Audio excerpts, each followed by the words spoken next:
Today I'm going to take for you the second part in the lesson Two Stories About Flying. The name of the first part is His First Flight. We have already learned that part in the last class. Today we are going to learn the second part. It's The Black Aeroplane. It's written by Frederick Forsyth. First, first of all, let me tell you about the author, Frederick Forsyth. He is a British novelist, journalist, former spy, and occasional political commentator. He is best known for his thrillers such as The Dogs of War, The Kill List, The Cobra, etc. And this story, The Black Aeroplane, shifts between miracle and mystery. In this lesson, the author describes quite a unique but mysterious experience during his flight from Paris to London. This is the story about a pilot who was able to reach his home safely in the midst of a storm. And this lesson also teaches about not to lose your hope at any point of time. So let me read out this chapter. The Black Aeroplane. The moon was coming up in the east behind me, and stars were shining in the clear sky above me. There was not a cloud in the sky. So, here the narrator is a pilot. He was flying his aeroplane at night. He saw that the moon was coming up in the east and stars were shining in the sky. It was a very clear sky. That's why he says that there was not a cloud in the sky. I was happy to be alone high up above the sleeping countryside. So here the pilot was feeling very happy and peace while he was flying up above the sleeping countryside. What is this sleeping countryside? It's night time. That is why everyone is sleeping. Countryside is a village side.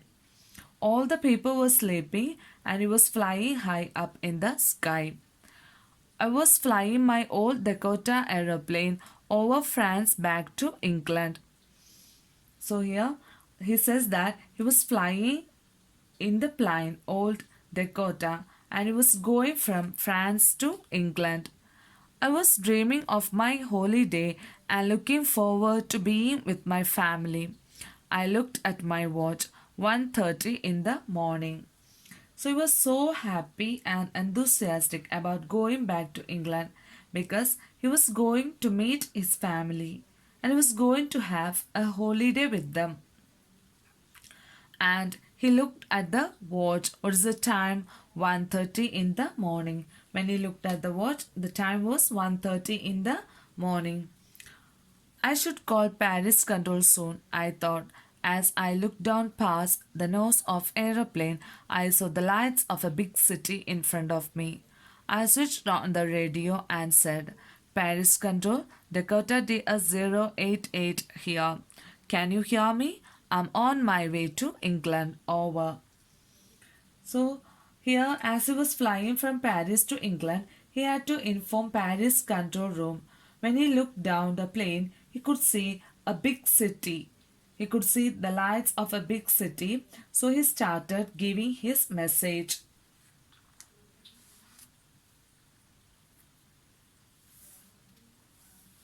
He says about the code of aeroplane that is Dakota DS088, and he asked them whether they could hear him, and he just gave the message that he was his own way to England. The voice from the radio answered me immediately. DS088, I can hear you. You ought to earn 12 degrees west now.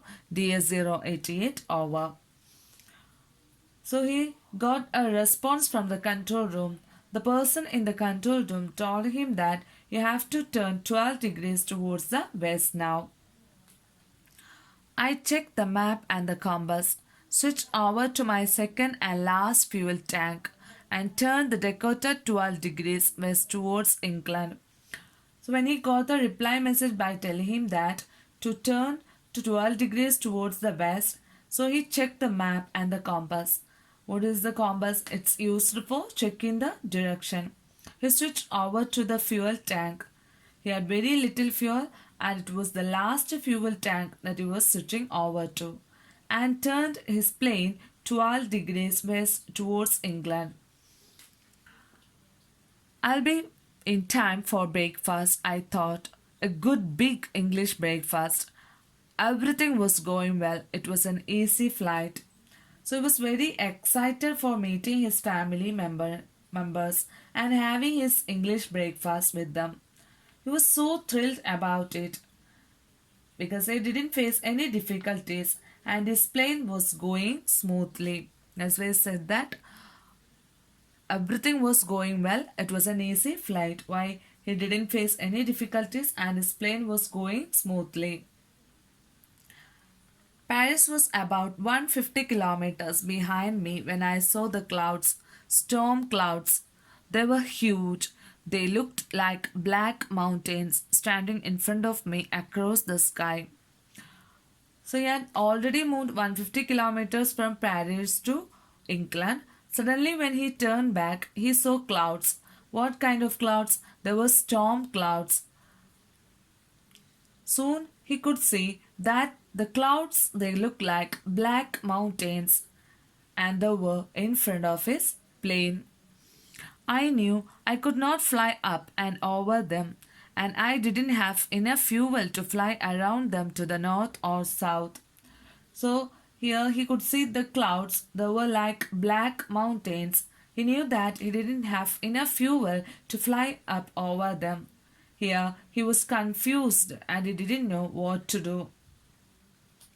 I ought to go back to Paris, I thought, but I wanted to get home. I wanted that breakfast. He thought that he should go back to Paris. He also thought that he wanted to somehow reach home and he wanted to go back to London and he also wanted to enjoy his English breakfast. I'll take the risk, I thought, and flew that old Dakota straight into the storm. So here he was ready to take the risk. What was the risk? That was flying through the storm. And then he started flying his plane straight into the storm. Inside the clouds, everything was suddenly black. It was impossible to see anything outside the aeroplane. As his plane entered the clouds, everything became black. There was no light around him. It was very dark around him and he could not see anything. He had entered into the storm clouds, so the plane was not steady also. It said that the old aeroplane jumped and twisted in the air. So it said that the storm cloud the plane entered into the storm clouds. So the plane was not steady. It was jumping and twisting. And he looked at the compass. I couldn't believe my eyes. The compass was turning round and round and round. It was dead.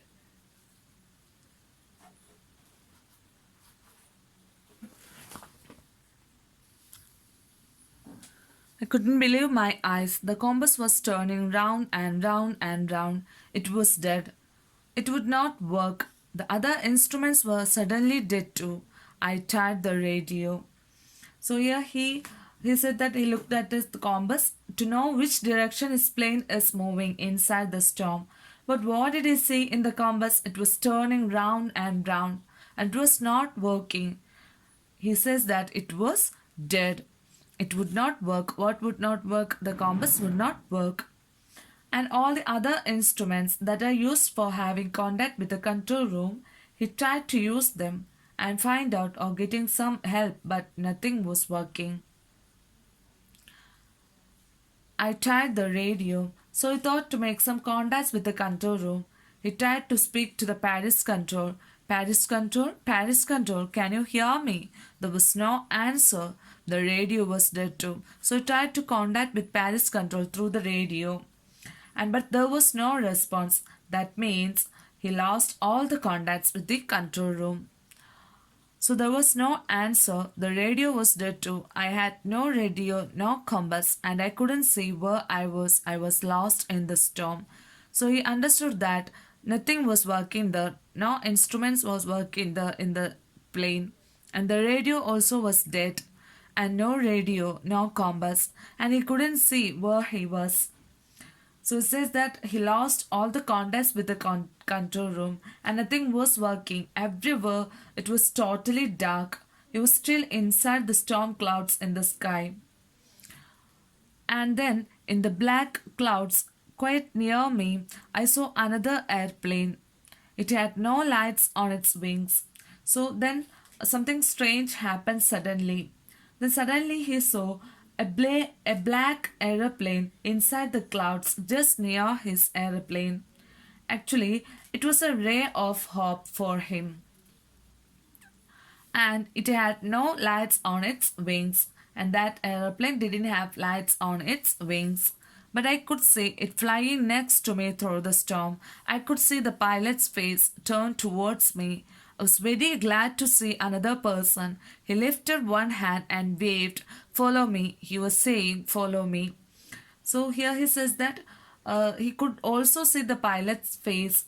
So he says that he could see a plane beside his flight, and it was flying just next to him through the storm, and he could also see the pilot's face of that aeroplane, and it was turning towards him. And our narrator was very happy to see that pilot because he thought that he was alone trapped in the storm. When he saw that person, he understood that one aeroplane was also there with him. And that fellow in that aeroplane, he lifted his hand and waved and asked him to follow. He knows that I'm lost, I thought, is trying to help me. So the narrator is thinking that the other aeroplane's pilot understood that he had lost his direction. Our narrator had lost his direction, so he asked our narrator to follow him. He turned his aeroplane slowly to the north in front of my Dakota so that it would be easier for me to follow him. I was very happy to go behind the strange aeroplane like an obedient child. So the other aeroplane turned towards the north, so Dakota aeroplane could easily follow it. So he turned easily the aeroplane and started to follow it. And he was very happy. Our narrator was very happy that another pilot was ready to help him and take him out of this danger. And here he was facing a dangerous situation actually at that time. He says that he was quietly following the other one, and he was happy to be an obedient child. Just obedient child means that just obeying the other person and go behind. After half an hour, the strange black aeroplane was still there in front of me in the clouds.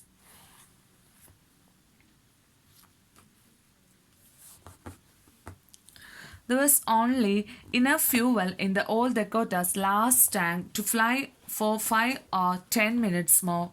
I was starting to feel frightened again, but then he started to go down and I followed through the storm. So for half an hour, they were flying.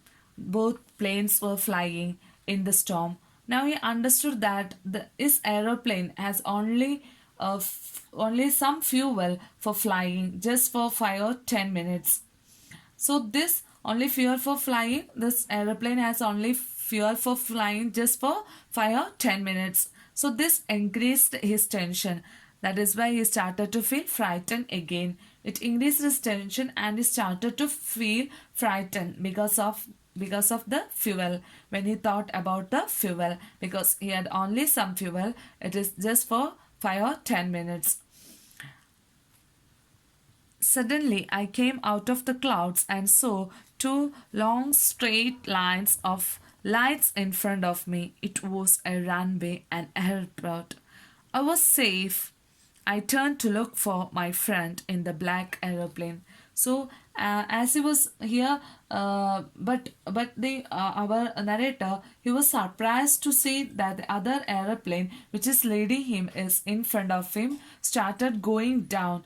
that means it's going to land. He also very happily followed the other one. As he was following the other airplane down, suddenly he saw that there are two straight lines in front of him. What is that actually? It is the runway for plane to land. It was an airport. He was also happy because he has reached on an airport. But the sky here, I turned to look for my friend in the black aeroplane, but the sky was empty. There was nothing there. The black aeroplane was gone. I could not see it anywhere. So just as he reached the airport, he started to look around for the other aeroplane, which was so helpful for him, and that led him and took him to the airport. And then he understood that the sky was empty. He couldn't see the second aeroplane. He looked everywhere. He looked around and he looked up, but he couldn't see the airplane which was leading him. I landed and was not sorry to walk away from the old Dakota near the control tower. So here he says that he landed at the airport safely and he was not sorry to walk away because he was able to save his life from that aeroplane, from that dangerous situation. So he landed safely and then he walked away from the old Dakota and then he moved towards the control room. I went and asked a woman in the control center where I was and who the other pilot was. I wanted to say thank you. So then he asked a woman who was sitting in the control room that where is this place and where is the other pilot and who is he? Because here he wanted to say thanks to him. He wanted to express his gratitude to him because he saved his life. She looked at me very strangely and then laughed. The woman here gave him a strange look and then she laughed. Another aeroplane up there in the storm. No other airplanes were flying tonight. Yours was the only one I could see on the radar. The woman replied that, what did she say? She told him that, why are you asking for another aeroplane? There was no other aeroplane. Only your airplane was there at that, and that was the only one I could see on the radar. What is radar? It is the system which is used for tracking aircraft or ships, etc. So here she says that she couldn't see any other airplane except his. So who helped me to arrive there safely without a compass or a radio and without any more fuel in my tanks? Who was the pilot on the strange black aeroplane flying in the storm without lights? So the narrator was totally confused. So he's asking himself all these questions like, where is that second aeroplane? And where is the pilot? And who is that person who helped me to arrive here? Especially when I was in a situation when the fuel was about to be over. Who is that person who helped me to land safely? And from this lesson, we can understand that the pilot didn't lose hope at any point of time. He had a strong determination that he wants to meet, to reach his family and to meet them and have breakfast with them. That thought led him to reach the airport safely. There was nothing actually in front of him. It was only his there was any aeroplane in front of him. It was only his hope that was helping him to reach the airport safely.